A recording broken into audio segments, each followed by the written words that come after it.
এখন কলেজত বিভিন্ন কিছুমান জনপ্ৰিয় চৰিত্ৰই গোটেই বছৰটো পঢ়ি পেলাই ফেইল কৰিলে।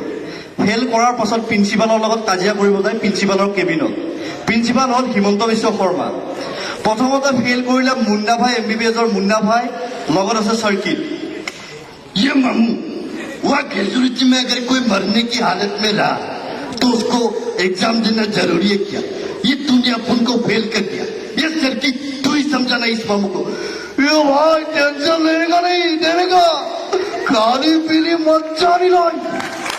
ইয়াৰ পাছত ফেইল কৰিলে BTADৰ দম হাগ্ৰামা মহিলাই।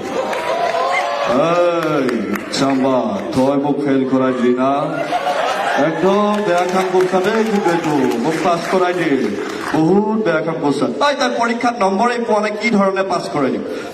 তোৰে নাম্বাৰ নাই, তই মামা নহয় বেইমান থয়।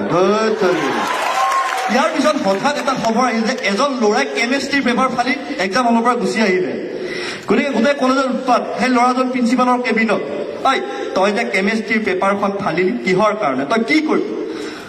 এই ডিগ্ৰীটো মোক নালাগে। প্ৰথম কথা, এইটো মোৰ ডিগ্ৰী নহয়, এইটো বেলেগে লওঁ। ইউ কেনট ডিক্টেট মি। তাৰপিছত মানে কি, তই কি কৰি খাম বুলি ভাবিছ? তো মিউজিক ইজ মাই লাইফ, মই মিউজিক কৰিম।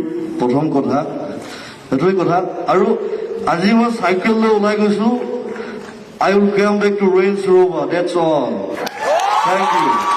মোৰ কোনো জাতি নাই, মোৰ কোনো ধৰ্ম নাই, আৰু মই পলিটিক্স কৰা মানুহৰ লগত মই নাথাকো। প্ৰথম কথা, থেংক ইউ, লাভ ইউ, ধন্যবাদ।